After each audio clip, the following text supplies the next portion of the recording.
kas kalbama spaudoje, labai dažnai prasilenkia su realybe. Paluckas irgi susitikinėjo su atstovais įmonių, kurių atstovų yra grėsmių nacionaliniam saugumui sąraše.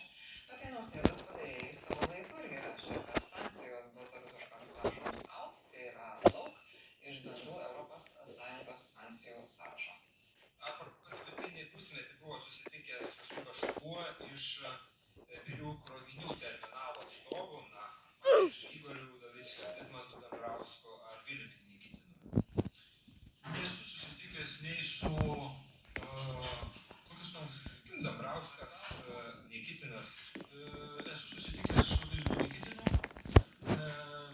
Buvo diskusija apie sankcijų taikymą, tačiau sankcijų taikymas išlieka pradžia ir čia jokių Kodėl dar nepaskirtam tiksliai kandidatui būtų nedeklaruotai susitikti su tais, kas atstovauja grėsmių Lietuvos saugumo sąrašą? Klausimas ne mums su Meška, bet minčių gali kilti visokių. Kai Gintautas Paluckas atėjo prisistatyti Seimui, vienas žmogus opozicijoje buvo maloniai nustebintas. Matydamas, kad jūs einat be popieriuko, galvoju, wow, tai yra pirmą kartą, kai matau, kai žmogus, tikrai turi ką pasakyti, sužinosi labai konkretų, kas einant į ministro pirmininko postą, net nereikia tam ruoštis. Deja, tai, ką išgirdau, daugiau tokie aptakesnis kalbėjimas, dėl to norėčiau sužinoti apie mokesčių nereformą. Pavadinkim tai nereformą, nes jūs bijote, aš supratau žodį reformą. Tikrai neslėpsiu, jog mes mokomės ir iš jūsų padarytų klaidų. Kai apie mokesčius yra kalbama aiškiai, dar nesuformulavus nei pagrindinės mokesčių, sakykime, tos architektūros, nei sumodeliavus poveikį, galų gale, kai nuomonės išsiskiria vyriausybėje ir komitete ir prasideda diskusija, tai žmonės varo į neviltį. Galų gale mokesčiai tai nėra mano. Tai yra visų mokesčių mokėtojų kišenė. Ir jeigu jau kiši ranką į tą kišenę, tai jau gerai būtų turėti labai aiškią poziciją ir argumentus, kodėl tai yra daroma ir kur tie pinigai bus naudojami. Ir po Palucko paskyrimo valdančioji dauguma sklandžiai perėjo prie ministrų pasirinkimo. Nors opozicija tapusi Čmilytė Nilsen ir stebi, kas prasidėjo ir laimi.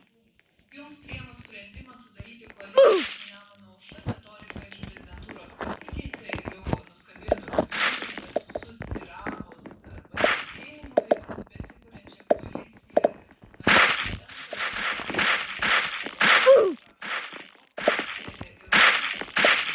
jūs atsakydamas konstitucijos.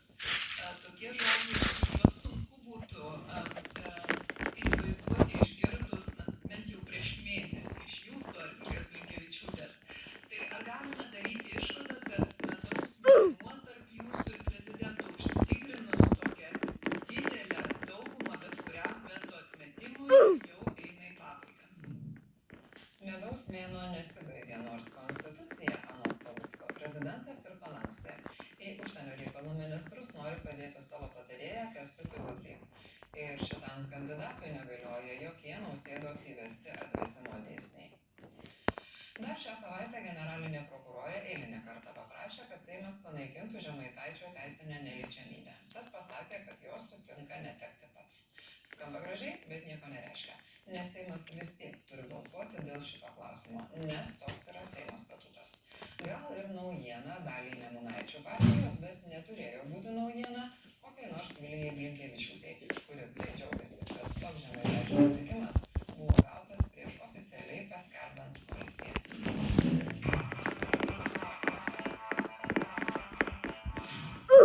Svečiuose šiandien pas mūsų Meška yra Dovydas Pankarovas, kolega žurnalistas. Labas, Dovydai. Labas.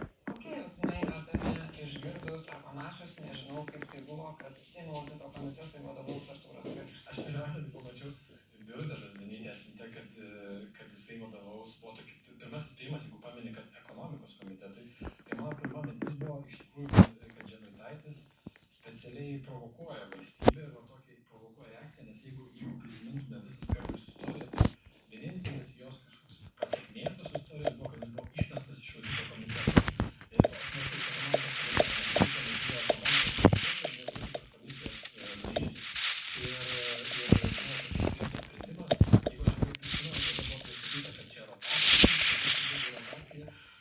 jisai buvo išmestas iš tenai. Tai buvo vienintelė Skardžiaus istorijos pasekmė realiai.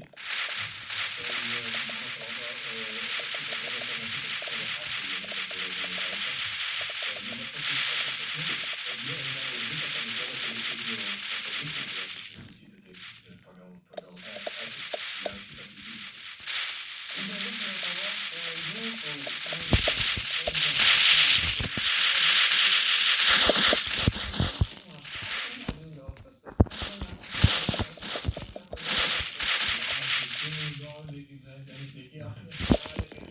Ne, iš tikrųjų, aš jeigu atvirai, tai nemačiau Skardžiaus nuo to,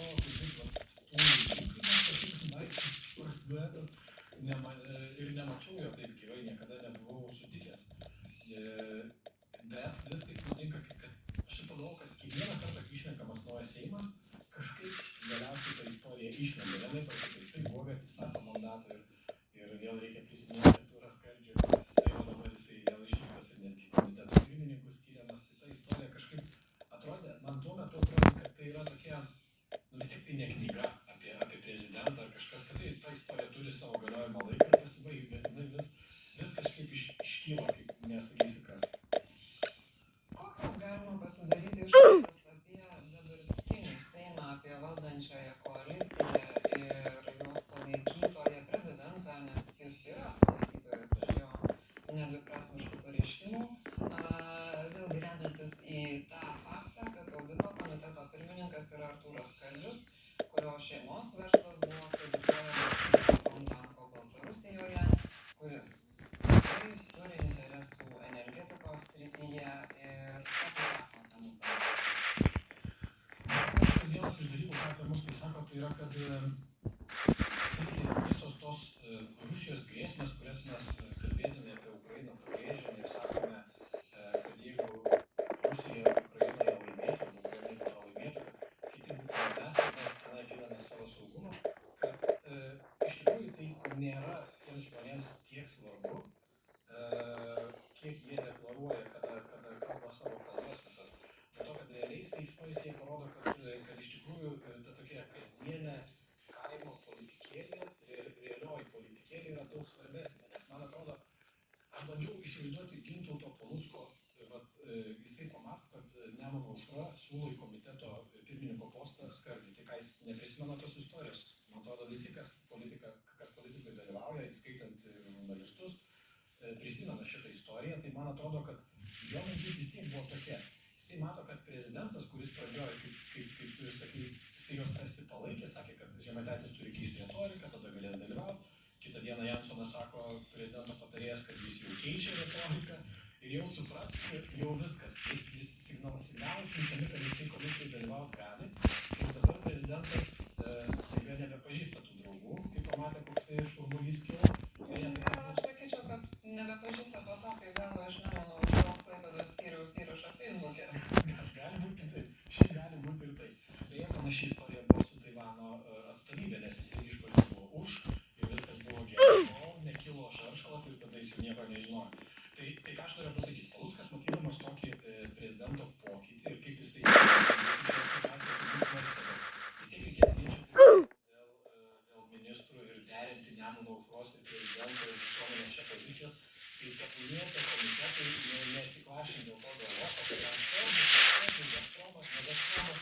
Čia tikrai nemanau, nuoširdžiai nemanau, kad jis tai rūpi. Ir turbūt mažiausiai rūpi komentuoja arba sukelia visą partijos koaliciją.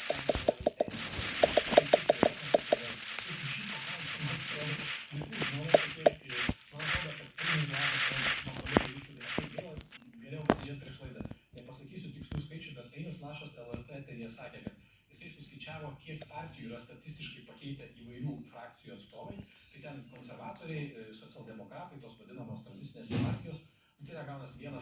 Tai reiškia, kad tik tai keli žmonės yra pakeitę frakciją. O tenai, man atrodo, ar tik 4. Tai reiškia, kad statistiškai vienas narys ten ar 3 ar 4 kartus jau yra pakeitęs partiją. Ir Skardžius yra virš to. Kristina yra virš to vidurkio. Bet žinai, kad man atrodo, kad tai labai ir paaiškina, kodėl jisai gavo tą komiteto postą ir vietą partijai. Jisai ir vietą sąraše ir rinkiminėme sąraše. Tai man atrodo, kad jisai turi pažįsta žmonių, pažįsta ryšių, turi misijų ryšių, moka tvarkyti tą tokią kabinetinę politiką, koridorius politiką ir Nemuno aušrai tokio žmogaus reikia. Jisai atsineša savo tą klasinę naudą ir už tai gauna savo dalį akcijų, kurias jie laimėjo. Nemuno aušros atstovai koalicijoje irgi yra spalvingi ir vieni žmonės turbūt yra primiršę dalykus, kuriuos ir pats pirmininkai, ką yra kalbėjęs. Taip, gal gali ir čia pacituoti tuos pačius. Čia yra, man tai truputį juokinga ta istorija, dėl to, kad žmonės galbūt yra pamiršę žiūrovai, MG Baltic buvo vienas svarbiausių tokių akcentų buvo tai, kad buvo įrašytas Dainoro Bradausko ir Raimundo Kurlianskio tuometinio MG Baltic viceprezidento regis pokalbis.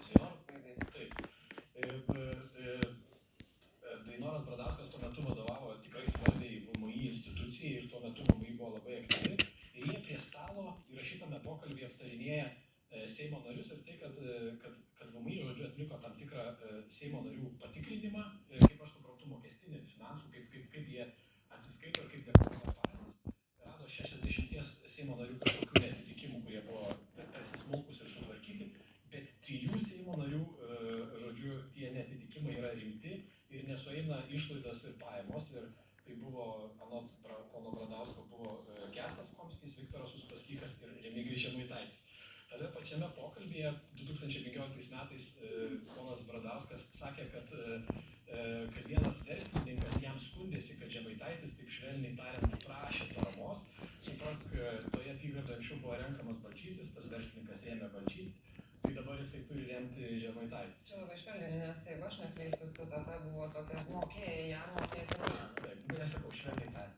Tai žodžiu, dabar ponas Bradauskas yra Nemuno aušros ne tik kandidatas, jis yra jo Seimo narys išrinktas. Ir šiaip įdomu tai, kad yra pamiršta visa Bradausko istorija. Žinai, dar vienas kalbant apie Skardžių, Bradauską, visus tuos, tau nėra tokio jausmo, kad mes grįžom į 2016-uosius. Trumpas prezidentas, Skardžius skamba, Bradauskas skamba, visi tie žmonės. Vitalijus Gailius darė tyrimą apie Artūrą Skardžių, dabar jis vėl Seime. Toks jausmas, kad mes grįžom atgal į 2016-uosius. Seimas Saulius Skvernelis vėl, ne premjeras, bet visgi vienas iš 3 svarbiausių valstybės pareigūnų.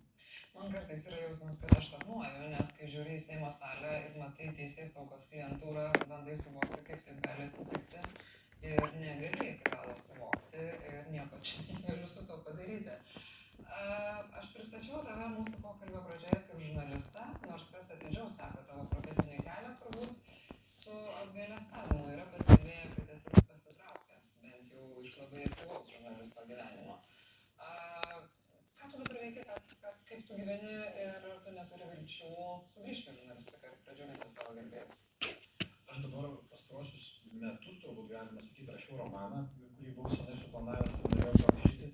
Tai jį jau parašiau, kaip tik šią savaitę gavau jau ne tik redaktoriaus, bet ir kalbos redaktorės peržiūrėtą tekstą. Tai turiu dabar paskutiniai štrichai, jau bus atiduotas spaustuviai ir tikiuosi, kad šiai knygų mugei pasirodys mano naujasis romanas.